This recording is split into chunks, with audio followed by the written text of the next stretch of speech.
Seth, it's a pleasure to have you here today, and I look forward to our discussion about water quality and quantity. But before we get into the main topic, you're a lawyer and an entrepreneur. How did you end up getting interested in water?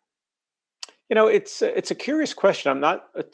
Frankly, I'm not even sure. It's almost like water came and tapped me on the shoulder. To some degree, I've been interested in it since I've been a little boy. I've loved watching water infrastructure, but I'm not an engineer. I'm a liberal arts type. I have no scientific or technological skill set that anyone has ever been able to discern.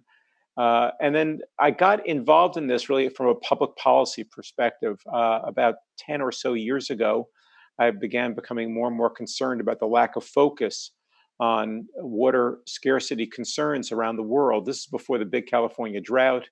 And I began thinking that this is going to lead to all kinds of very serious upheavals around the world, rising prices, social unrest, perhaps the fall of governments, nothing apocalyptic necessarily, but concerning. And the more I looked at it, the more interested I became to realize that this was something that had got almost no attention from senior government officials who I knew or I became friendly with in pursuit of discussing this. That led to me writing a series of articles about water scarcity, which led to me writing the book Let There Be Water. Let There Be Water became kind of a complete shock, surprise, Cinderella story success.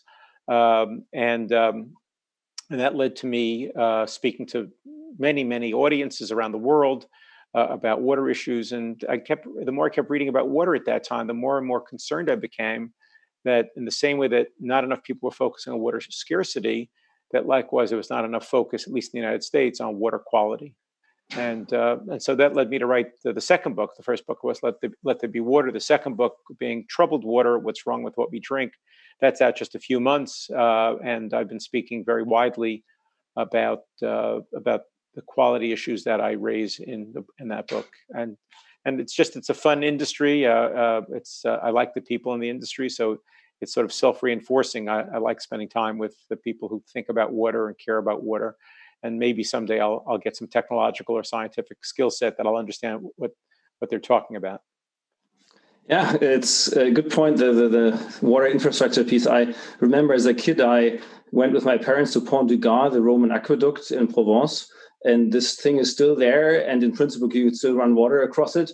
And it's such a piece of beauty in the middle of this landscape. And it's there 2,000 years later. I think we can learn a lesson from that in terms of how long our infrastructure lasts and how well we treat it. Before we get into that, but a lot of public officials treat our water infrastructure as if it does have a 3,000 year or 2,000 year useful life. So, but only once they've built it, not when they designed it, right? They've learned half of the lesson, which is let's use it for the millennia, but let's not build it for the millennia. Let's maybe quickly go a bit deeper on the water scarcity piece with Let There Be Water. I've been involved with the water sector in Israel and also in Singapore, and it's relatively obvious when you visit these places that the more serious the water challenge, the more creativity and the more inspiring solutions there are. But Israel really is the textbook example of how to turn a major problem into a strategic advantage. Can you give us a bit of flavor on maybe the 2-3 most interesting things you found researching that book? But I'd like to challenge the premise of the question even before I get into the substance of the answer. First of all, there are lots of places around the world that are deeply challenged from a water perspective that have not taken steps to fix their water situation, whether it's in agriculture, whether it's in their wastewater, whether it's wastewater reuse, whether it's desalination. That they do nothing. They rely upon fate or nature, and they allow their water situation to grow worse and worse as the years go by. So if necessity were indeed the mother of invention, as the expression goes, then everybody would be a water hub. Everywhere where there's water scarcity would be a water hub of innovation and excitement. The other thing I just want to say briefly about Singapore, I agree with you. Singapore is a marvel in terms of what it does in water, but there are two reasons that I think we should not look at it too closely. First is, as you know, Singapore is not a democratic country, and you can get a lot of things done when you compel behaviors. And I don't like the idea of a model where society is brought along by compelled behavior. And the second reason is that Singapore imports 100% of its food, and the model has to be a situation where you're able to grow your food. Okay, but your question was, what did Israel do? I'll try to do that fast. First, it falls into a couple of different areas that Israel's been so great. First of all, I'll limit, I guess, to three. First of all, is Israel, from a governance point of view and from a culture point of view, is as good as you could get. They teach about water scarcity, the value of water from the time that children are in nursery school, and it never stops. Public education continues throughout everyone's lifetime. It's part of civic engagement in Israel. Second of all, is the way water is administered in Israel is completely divorced from politics. In much of the world, water, unfortunately, becomes very political. And that means that winners and losers get either better or worse outcomes. But it also means that the price of water is adjusted as is needed for the political needs of the moment. So Israel doesn't do that. Israel's administration is purely apolitical and entirely technocratic, which leads to the second big important area, is that Israel charges the real price for water, which means that it can get really high quality outcomes by charging the full real price for water with zero government subsidies. And as we know, if anyone knows anything about economics, that subsidies distort market signals, and that Israel therefore gets pure market signals from their full price of water. Consumers then also are becoming your partner, society's partner, in conservation and smart use of water. And the third area is that Israel overall, not just in water, but Israel overall is a technological marvel. I think the laptop I'm speaking into right now was most of the components were invented in Israel. Likewise, my iPhone. Israel is a global center of innovation and problem solving, and certainly in water as well.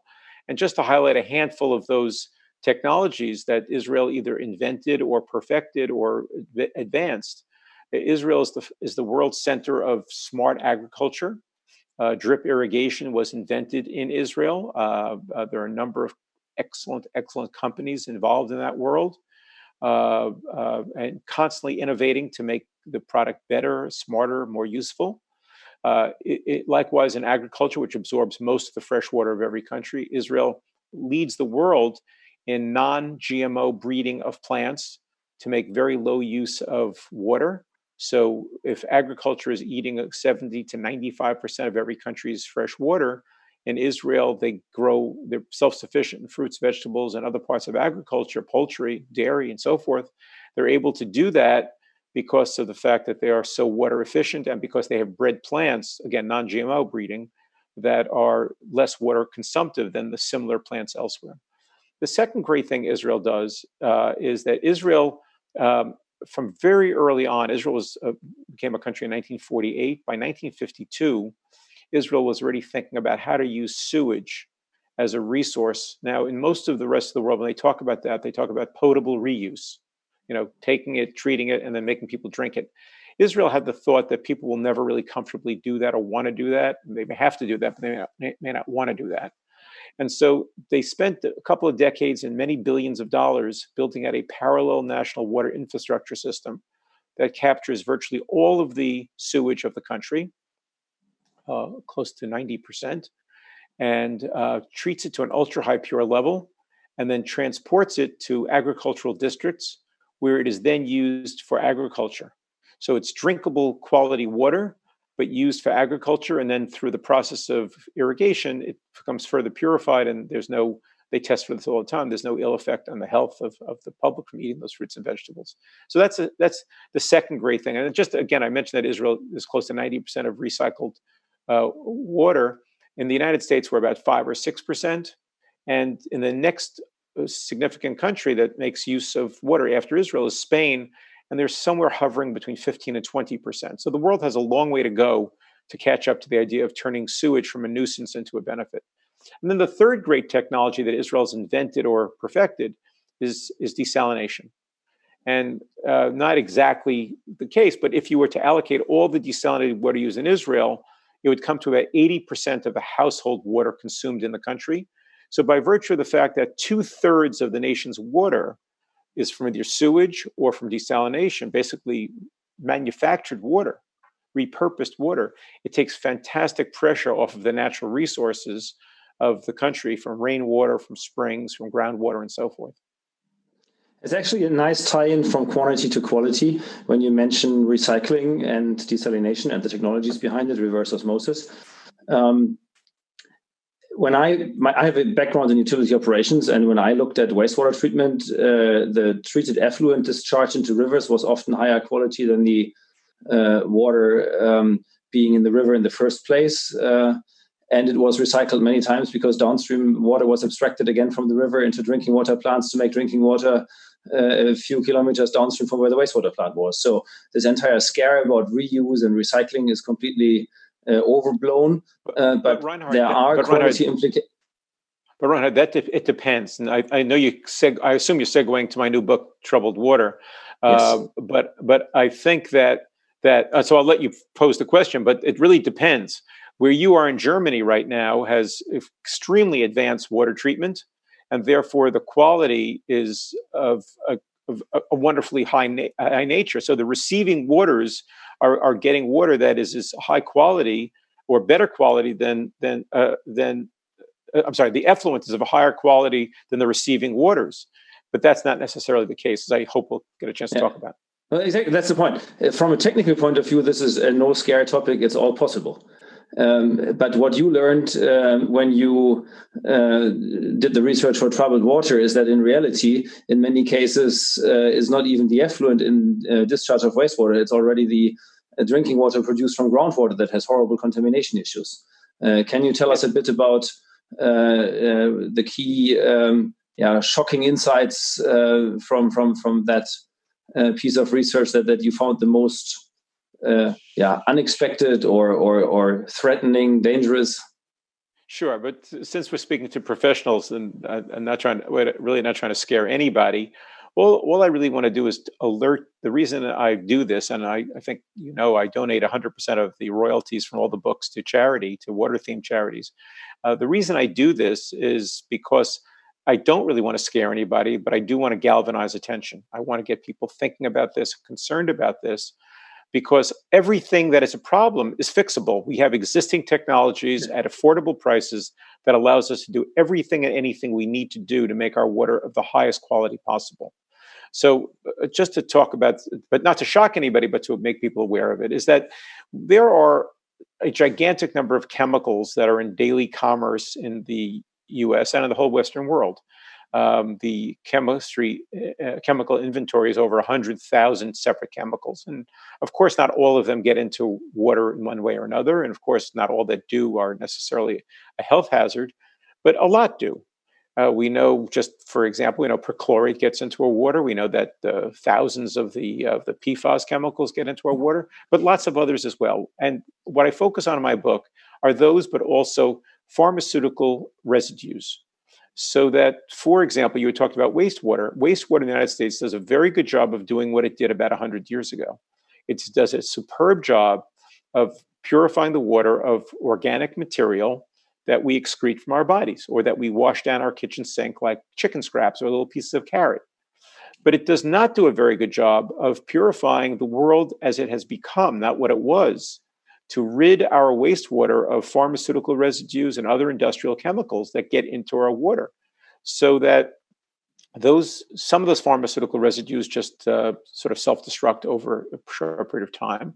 But a lot of them, because they're built to be, they're organic compounds, but they're durable. The pharmaceutical companies build them so that they will be ingested and can stay on your shelf for months, sometimes even years before they expire. Likewise, with pesticides and herbicides, they are based, all of them, on an estrogen molecule model. Not all of them, but nearly all of them. So they're estrogenic. And so what happens is these herbicides and pesticides that we use in agriculture, which either get washed into our groundwater or get washed into surface water, they also are made to be exceptionally durable. Because if you use it on the field, it's going to snow, it's going to rain, it's going to be very hot. And if it didn't last through all the different types of cycles of adverse weather, it would have no value. So therefore, it's made to be very durable, which is good from a functional point of view, but very bad from a water point of view, because then these pharmaceutical residues and the estrogenic herbicides and pesticides all come back to us via our groundwater and our surface water, and there's no filtration of it whatsoever on the wastewater side of it or on the inbound side of it for drinking water. We treat our drinking water, again, the way we did about 100 years ago. Both wastewater and drinking water are treated like they were 100 years ago.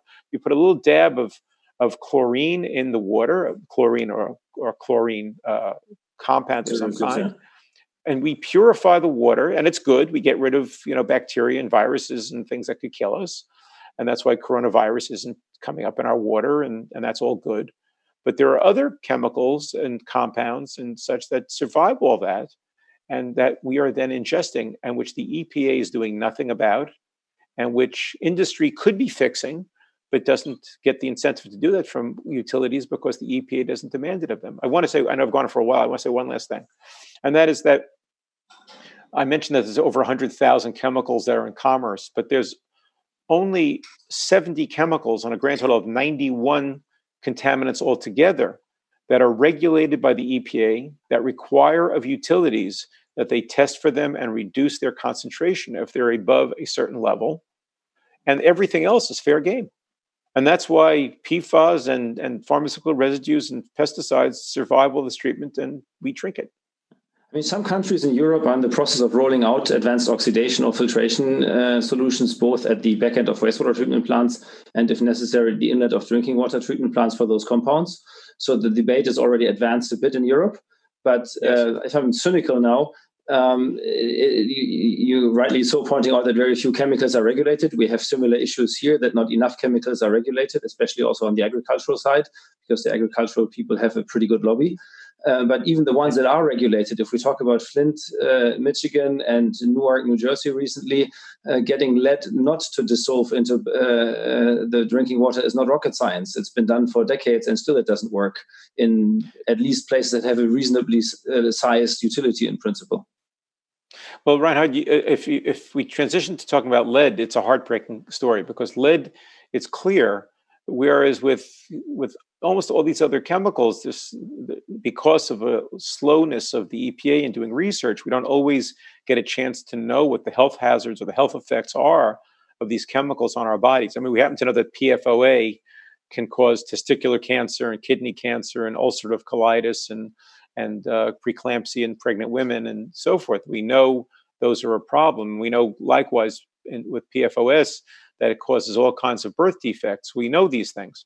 But the saddest part of this is about lead, and I write about this at length in the book Troubled Water, is that we know for a fact that we can completely solve this problem. We know for a fact that when children and fetuses ingest lead, and it's bioaccumulative, once you get it, you don't get rid of it, that the more lead you ingest, the lower your IQ falls, the more likely you are to have social integration problems and ailments like ADHD, and the more likely you are to be arrested for some crime before your 18th birthday.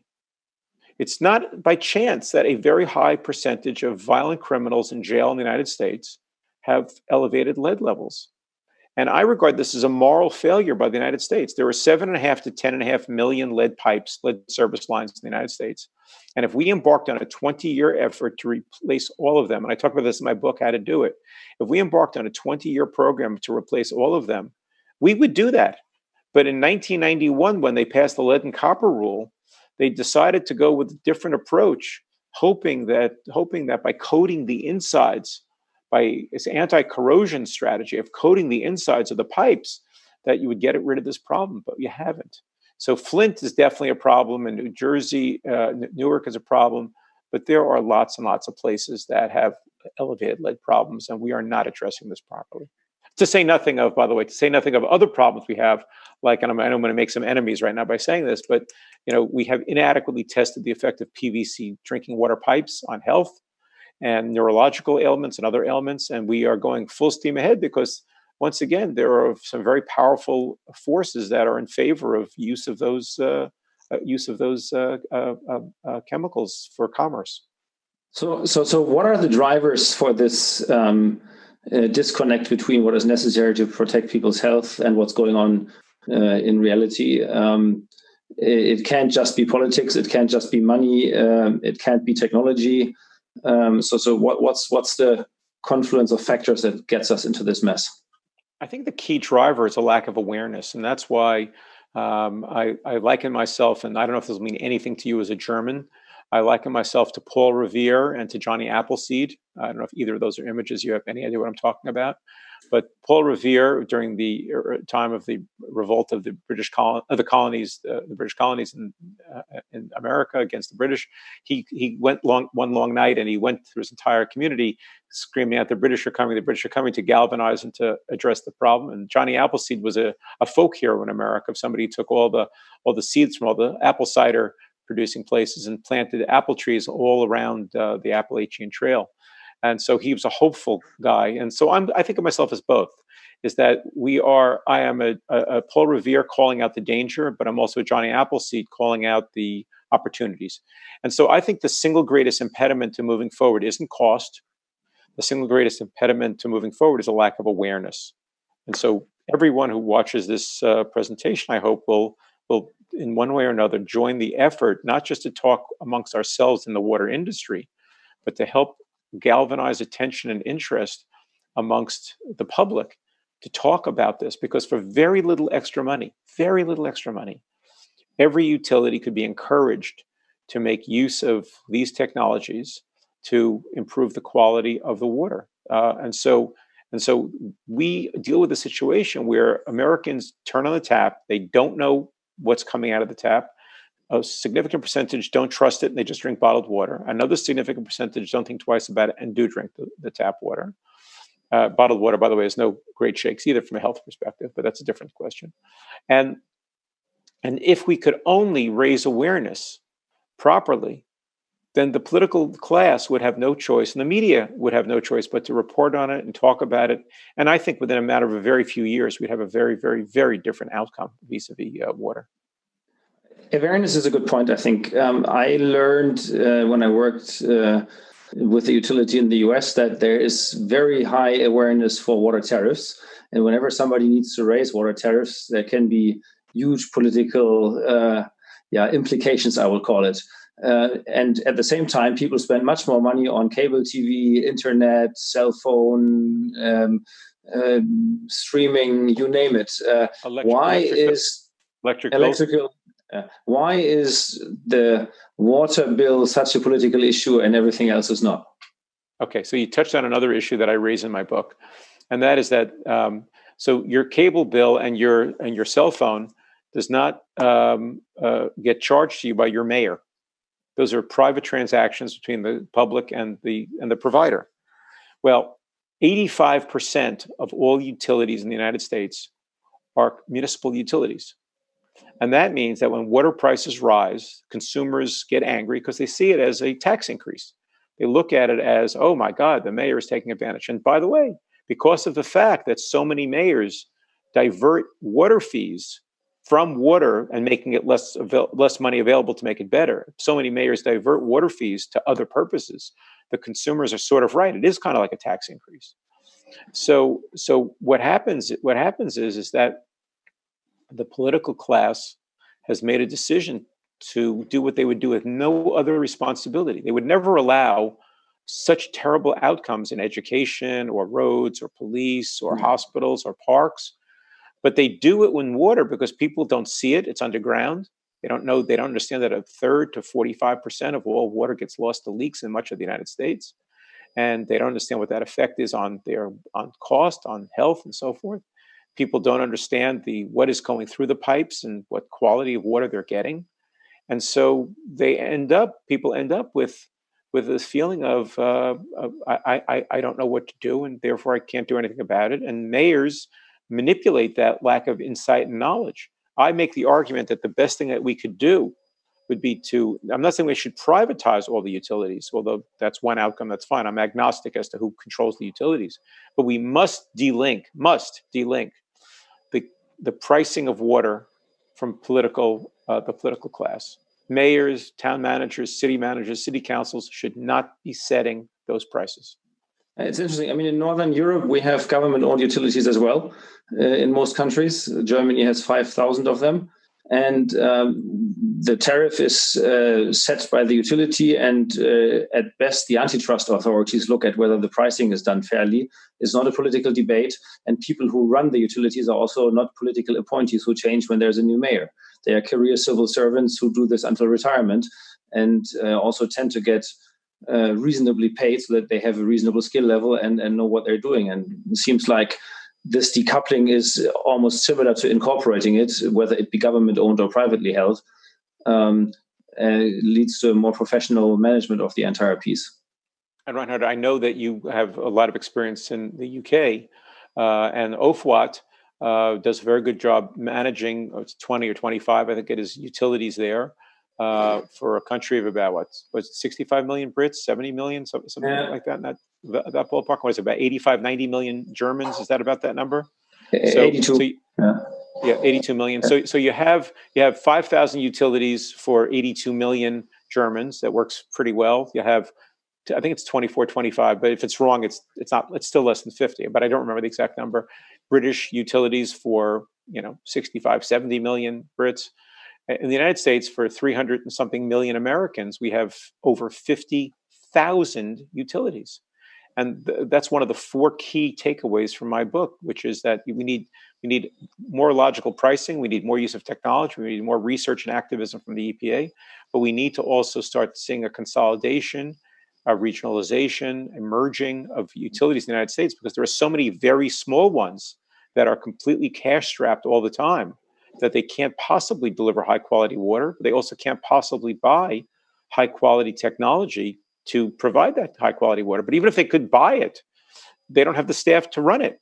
So by merging, and not necessarily geographically merging, but by merging, again, private, public foundations, B Corps, C Corps, I'm totally agnostic. You would have much, much better outcomes very quickly. I mean, let me challenge you a bit. Given where we are and where this is, and how difficult it will be to implement this, an extreme alternative would be to turn the entire thing around and say, okay, everybody consumes 400 liters per person per day.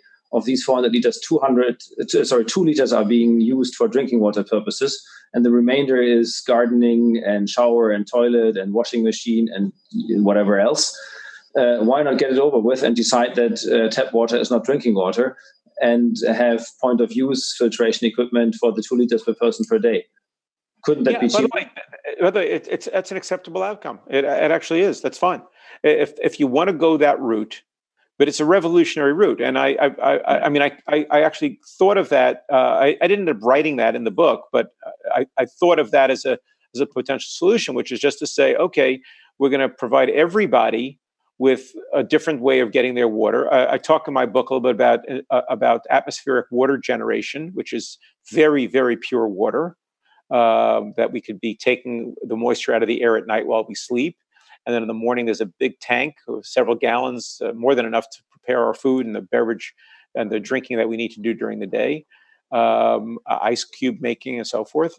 And we would have all the water we need. It would take something of a retooling of America. But again, something in 20 or 30 years, we could certainly do that if it works properly.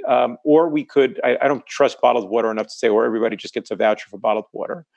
Or we could say that it becomes a government responsibility that every single sink in the country has somebody comes twice a year to put a filter on and then to replace the filter twice a year.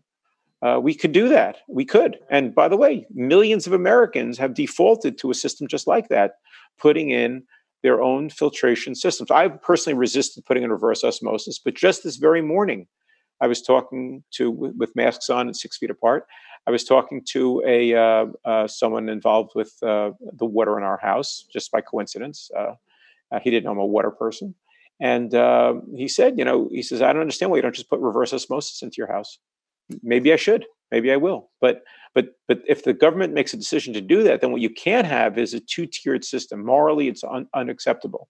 You can't have a system that people who work for McKinsey or who have the ability to have a life of leisure writing books about water or people who, or big investors living in fancy houses, that they have fine quality water, and everybody else has water that will continue to deteriorate. Yeah. That's just not acceptable to me. I'm sure it's not acceptable to you. No, I wasn't challenged. Completely agree.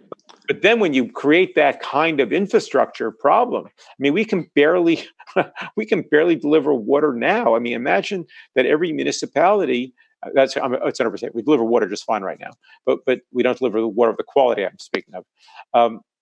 But imagine that every municipality now has the obligation of installing a heavy-duty filtration system. I think that's going to pose a pretty big challenge to operations. I mean, maybe we could install it once, but I think there's a pretty good chance that we're not going to figure out a way to get the filters changed out every 4, 5, 6 months as needed. Yeah, fair point.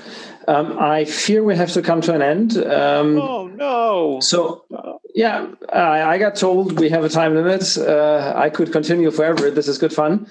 What are the two or three things that everybody should take away and maybe should be doing to create more awareness for this issue? Well, we talked a little bit about this. Reinhard, I want to thank you. I had the pleasure of getting to know you over the last period of time, preparing for this session, and what a pleasure working with you. And I thank you for all of the leadership that you've expressed and experienced and done in your career. It's really very special what you've done. And thank you for doing this. As a resource, I've been doing during this period of the COVID-19 crisis, I've been doing always at least one, but as many as 3 podcasts or webinars a day. I'm glad if anybody in the audience would like to reach out to me and think of me as a partner in raising awareness, please do. Again, use my book. To point out a second time, I get no benefit from the sale of the book, but use my book as a resource, as a tool to educate your community, your mayor, your town council, your board of directors, your local civic leaders.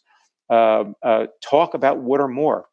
Allocate a teeny bit of your budget, 0.25% of your budget, to just water education. The more we talk about water, the better outcomes we will get, even if it's oftentimes an uncomfortable outcome. The other 2 or 3 things I would like to say is that I'm not here to put pressure on the EPA, but I think we need, once the public is aware of what's going on, that pressure will just be organically come about. I think that the other 2 must-haves are, we need to start being honest about water pricing and not fall down because some people get crazy, as you described, over increases in water fees. But we also then need to say to mayors that you can't divert those water fees because that would change the whole profile of water. And finally, I'm a big believer in technology.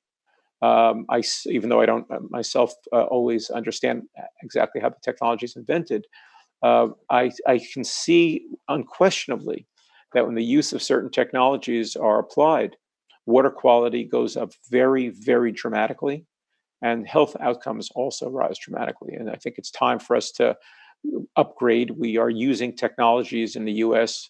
for wastewater and drinking water that are, in the case of both, over 100 years old. And the parking lot might be nicer and the reception room might be nicer, but this is inexcusable that we are still using such ancient technologies on a regular basis in most of our U.S. water treatment. So I think that those are if you ask for 3, I think those are the 3 big things that we need to do. I mean, obviously, as somebody who runs a company that provides technology, I agree with the technology part. There's enough technology out there. It's not a challenge to have the technology. It just needs to be done. And yes, that's, I think, the key conclusion. I appreciate very much this conversation, and also thanks for Can I say one more thing quickly, if I can get it in?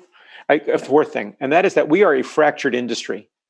We have not only 50,000 utilities, but we don't have enough consolidation of message.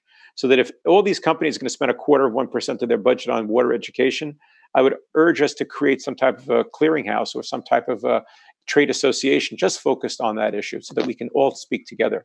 So, but back to you, and I won't interrupt again, I promise. No. We need to have the message out, and you are spending a lot of time and effort, which I think is fantastic. Thank you so much for doing this, not just in this interview here, but also all the information you researched for your books. It's extremely important that we get this message out, and as industry representatives, we will do our best to contribute as well. Thank you so much, and let's all hope that we will experience change and not just more of the same in the years ahead. Thank you. Thank you. Thank you so much. Bye-bye. Bye-bye.